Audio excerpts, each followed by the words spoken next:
বাবা আমায় একটু আশীর্বাদ করে দিন। So meet our little monk. দিদি আজকে যে মাঞ্জা দিয়েছে বড় বাজার যাওয়ার জন্য, বাবা হ্যাঁ, তা আবার পুজোর শাড়ি। আমি আর দিদি একটা ম্যাচিং শাড়ি নিয়েছি।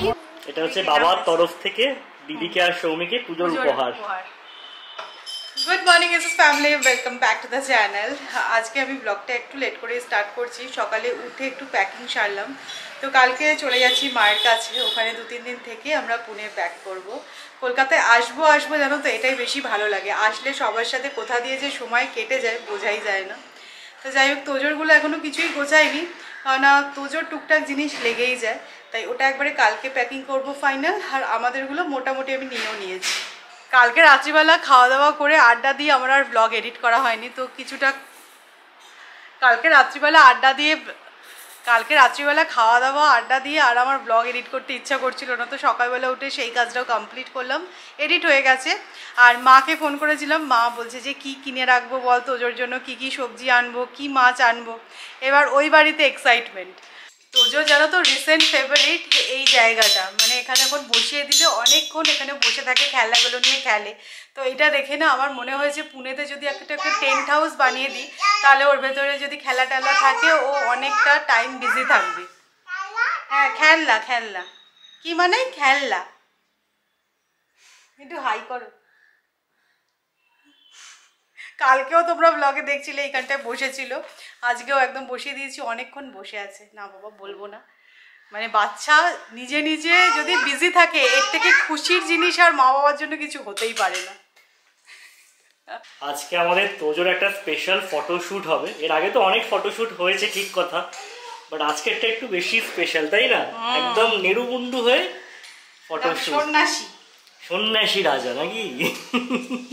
তো এটা একটা গামছা দিদির থেকে চেয়েছিলাম, তো দিদির কাছে এরকম গেরুয়া গামছা ছিল, তো সেটাকে এইভাবে পরিয়েছি কাপড়ের মতো করে। দেখো কি সুন্দর পাটটা দেখো আছে, তোজো বেশ পড়েওছে, মজা লাগছে।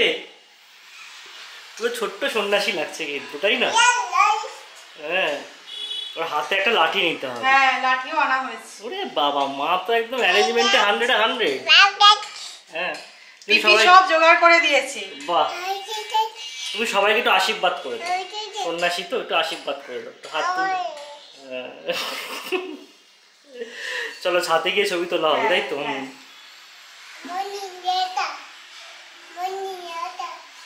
আমাদের সন্ন্যাসী রাজা একদম রেডি। কি মিষ্টি লাগছে মাম্মা। হ্যাঁ ফুল। বাবা আমায় একটু আশীর্বাদ করে দিন। ও ছড়ি দিয়ে আশীর্বাদ হচ্ছে বাবার। একটু মাথায় হাত দিয়ে আশীর্বাদ করুন, একটু মাথায় হাত দিয়ে আশীর্বাদ করুন। না না, ও ছড়ি দিয়ে আশীর্বাদ করবে। আচ্ছা, এটা স্পেশাল ছড়ি, জাদু কি ছড়ি। আমাদের ছোট্ট মঙ্ক। এদিকে তাকাও, সবাইকে একটু হাই করে দাও। ও লাভলি, আমাদের মঙ্কের মেজাজটাই আসল। So meet our little monk. মেজাজটা শুধু দেখেছো, পুরো গুরু গম্ভীর, একটা আধ্যাত্মিক ব্যাপার আছে তো, সেই কারণে সবাইকে একটু আশীর্বাদ করে দাও। আমাদের বাবার থেকে তোমরা কি চাইছো চেয়ে নাও, আজকে সবার আশা পূর্ণ করবে। একদম সিধে হিমালয় থেকে এসছেন কিন্তু বাবা, খালি পায়ে হিমালয়ের বরফ পেরিয়ে এসছে এখানে, হাতে জাদু কি ছড়ি নিয়ে, তাই না?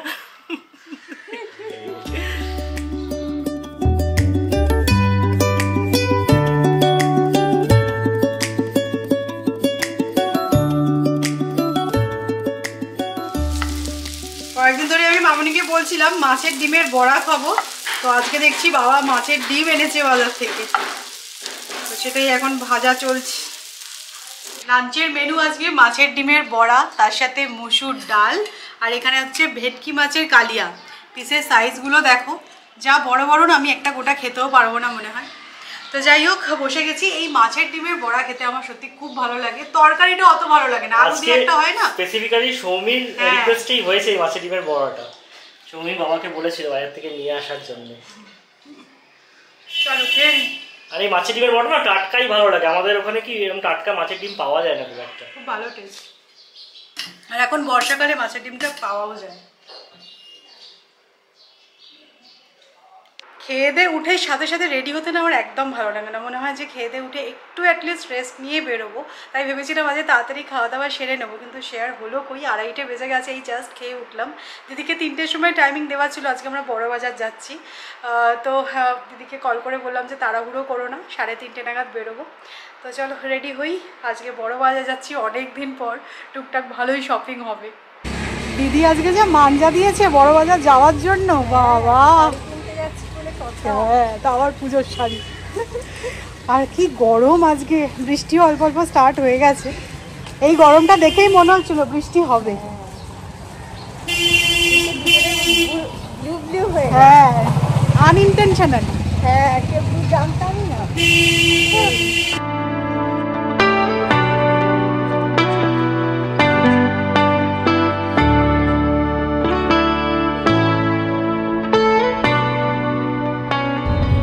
কলকাতায় মোটামুটি পুজো পুজো ভাইবস কিন্তু এসেই গেছে।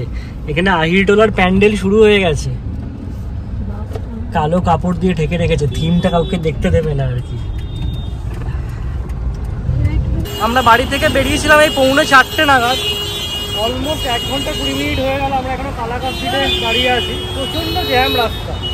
তো গাড়ি থেকে নেমে পড়লাম, ভাবলাম হেঁটেই যাই, কারণ গাড়িতে দেখাচ্ছে 20 মিনিট লাগবে আর হেঁটে দেখাচ্ছে 7 মিনিট লাগবে। তাহলে হেঁটে যাওয়াটাই বেস্ট, হাঁটারও জায়গা নেই, কি অবস্থা। চলো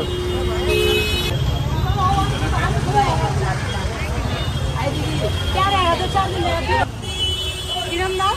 यहाँ पे जो कलर है सब 650 रुपये। কত? এই দিদি চলে গেছে সামনে, 650। ফিক্স প্রাইস কি ধরে কম হবে?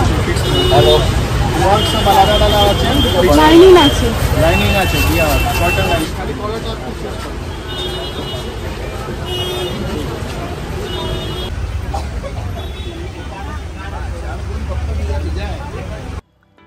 তোমাদের বলছিলাম এই লাস্ট ব্লগে যে শ্যামবাজারে আমি মেনলি গেছিলাম ঠাকুরের জামা কাপড় কিনতে। মেনলি সামনে জন্মাষ্টমীর জন্য গোপালের একটা প্রত্যেক বছরই স্পেশাল ড্রেস আমি কিনি।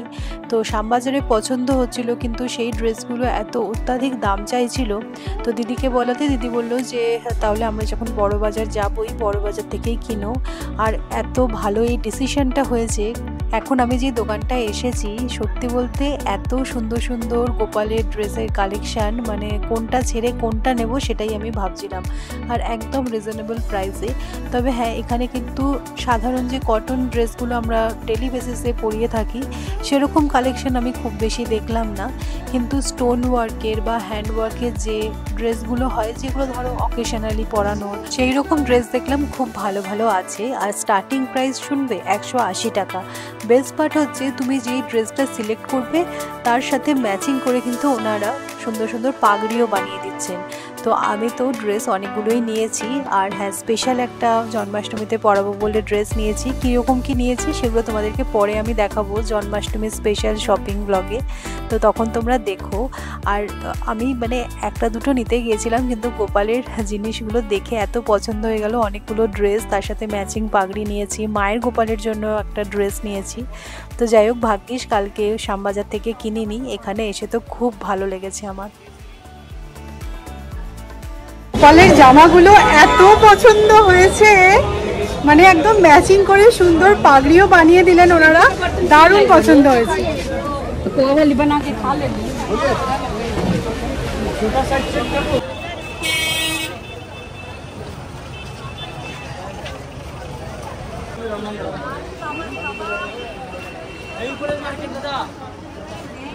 ঠাকুরের জামাটা তো খুব সুন্দর পেয়েছি। এবারে যাচ্ছি আমরা শাড়ি কিনতে। তো যখনই বড় বাজারে আসি না কেন, দিদির চেনা জানা কোমলসে আমরা যাই, তো সেখানেই যাব। তো ওখান ছাড়া আমরা অন্য কোথাও থেকে বড় বাজারে এখনও অবধি শাড়ি কিনিনি কখনো। আর এর আগেও আমি দুবার এসেছি দিদির সাথে, কোমলস থেকে শাড়ি কিনেছি, খুব ভালো, মানে ভীষণ ভালো। আর রিজনেবল প্রাইস তো বটেই, তো সেই কারণেই আসা।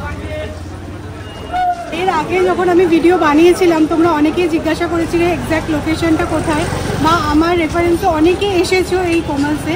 তো এটার লোকেশন হচ্ছে যমুনালাল বাজার স্ট্রিট।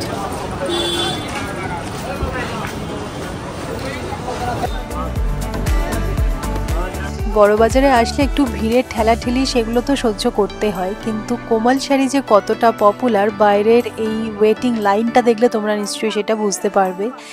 তো আমরা তো এখন লাইনে দাঁড়িয়ে আছি। ফাইনালি আমরা মনে হচ্ছে এবার ঢুকতে পাবো। এরকমই মনে হচ্ছে, প্রায় 1.5 ঘন্টা লাইন দিয়ে নট ওয়ার্ড। চলে যাবোই বলেছি, জোর করে আটকে রাখো। আরে কি বলতো, মনে হচ্ছে এবার ঢুকে যাবো। এই করতে করতে আধ ঘন্টা হয়ে গেছে, তখন বলছে আর একটু ওয়েট করেই যাই। দিদি বলছে এই কারণে আমি আশা ছেড়ে দিয়েছি। দিদির সাথে এর আগেও যখন আমি এই কোমল শাড়িজে এসেছি খুব ভালো কালেকশান তো ছিলই, আর তার পাশাপাশি একদম রিজনেবল প্রাইসে। এখানে কিন্তু কোনো দাম দর হবে না, মানে ফিক্সড প্রাইস, কিন্তু যেই দামটা ওনারা বলেন তারপরে তোমার মনে হবে না যে ওই শাড়িটার উপরে ওই দামটা কমানো যেতে পারে, কারণ এতটাই রিজনেবল প্রাইসে ওনারা শাড়ি দিয়ে থাকেন। আর কোয়ালিটি কিন্তু খুব ভালো হয়, মানে দিদির অনেক রিলেটিভে বিয়ের সময়ও কিন্তু দিদি এখান থেকে এসে শাড়ি কিনেছে, মানে তত্ত্বের শাড়ি।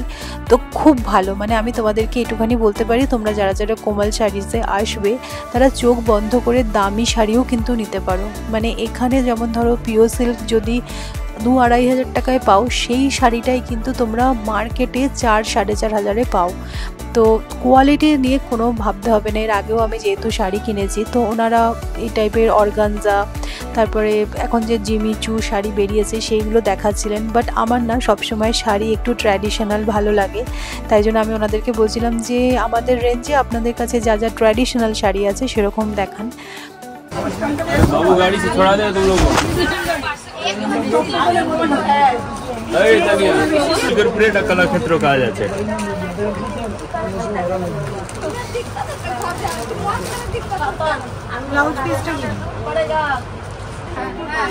আমি আর দিদি একদম ম্যাচিং শাড়ি নিয়েছি, মানে সেম শাড়ি, শুধু কালারটা একটু এদিক ওদিক। দিদি বলছে একই শাড়ি নেবো, হ্যাঁ নিয়ে নেবো, একসাথে পরবো। অর্ণবের বিয়েতে একসাথে পড়বে নাকি? এই শাড়ি পরা যাবে না, অর্ণবের বিয়ের জন্য অন্য মার্কেটিং হবে। আমরা তো দিন গুনছি। তো আমি এখন যে শাড়িটা দেখছি এটা ক্রেপ জর্জেট এরকম একটা কিছু নাম ওরা বললো। তো প্রথমে তো শাড়িটা খুবই পছন্দ হয়েছিল, কিন্তু পাড়টা এত চওড়া আর কালার অপশান কিছু ছিল না, তাই জন্য আমি আর নিইনি এই শাড়িটা। তো যাই হোক, আমাদের সাথে একটা ট্র্যাজেডি হয়েছে, কি হয়েছে সেটা তোমাদেরকে বেরিয়ে বলছি আমি।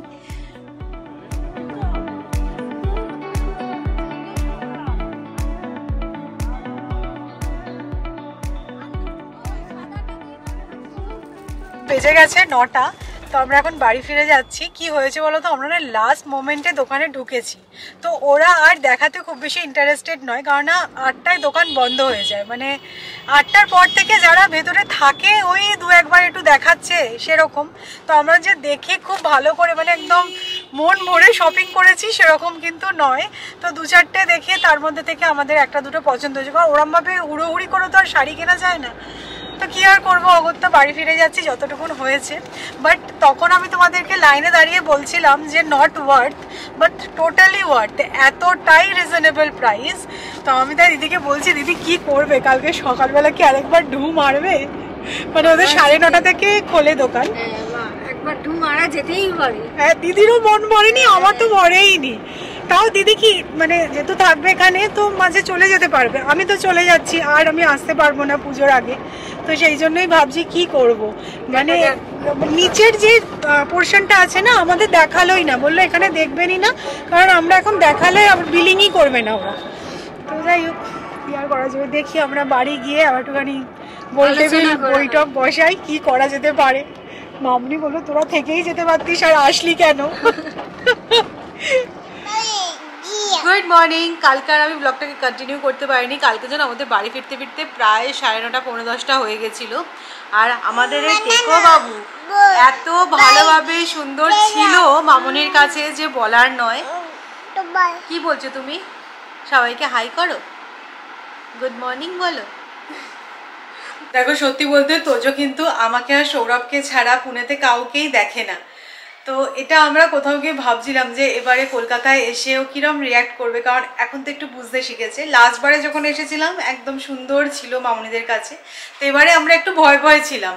বাট সত্যি বলতে ওর কোনো অসুবিধা নেই, মানে তোজোর এটা ভীষণ ভালো স্বভাব, টাচউড, মানে ও না সবার কাছে চলে যায়, ওর কোনো প্রবলেমই হয় না। তো মামুনি বলছে কালকে তোরা চলে গেছিস, ও একবারের জন্য মামা করা বা হ্যাঁ তোরা কেউ নেই তোদের যে খুঁজছে সেরকমও নয়, সুন্দর ছিল। আমরা বেরিয়েছি কটা 3:30, ফিরেছি 9:30, কতক্ষণ বলো।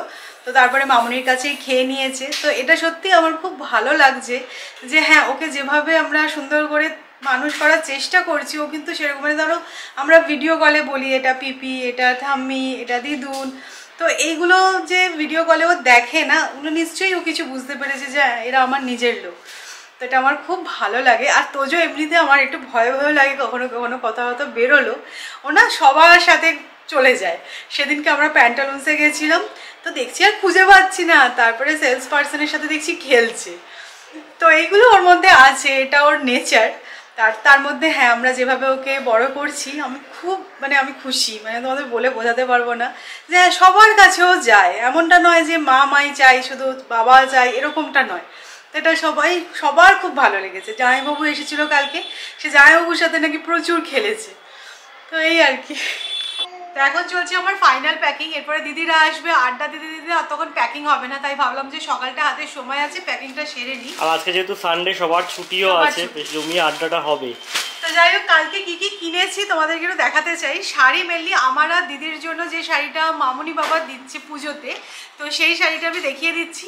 আর বাদবাকি যে শাড়িগুলো আমি কিনেছি সেগুলো তোমাদেরকে পরে শান্তিতে দেখাবো।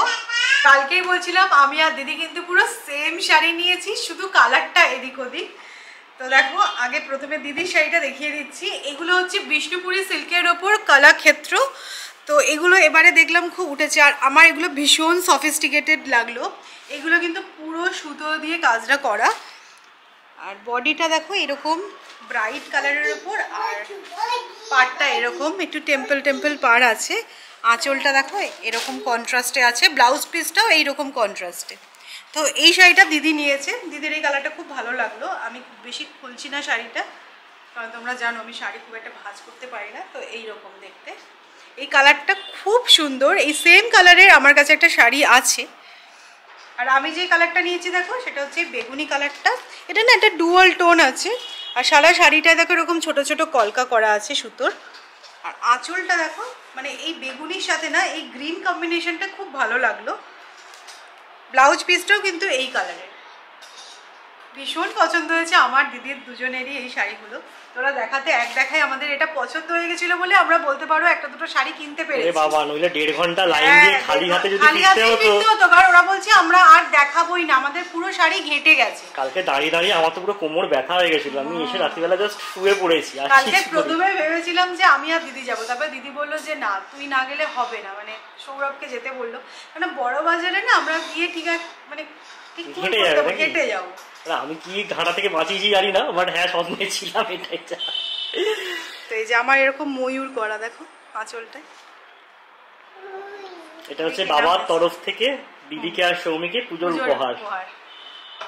তো চলো আজকের মতো ব্লগটা এখানেই এন্ড করছি। অবশ্যই জানিও আমার আর দিদির শাড়িটা তোমাদের কিরকম লাগলো, আর ইচ্ছে আছে এই সেম দেখতে শাড়িটা আমি আর দিদি একসাথে একবার পরবো। তো চলো টাটা। আজকের ভিডিওটা যদি ভালো লাগে তাহলে অবশ্যই করে লাইক করো, শেয়ার করো, প্লিজ চ্যানেলটা সাবস্ক্রাইব করো। আর তো গুড নাইট বলা যাবে না, বাট টাটা, নেক্সট ভিডিও দেখা হচ্ছে।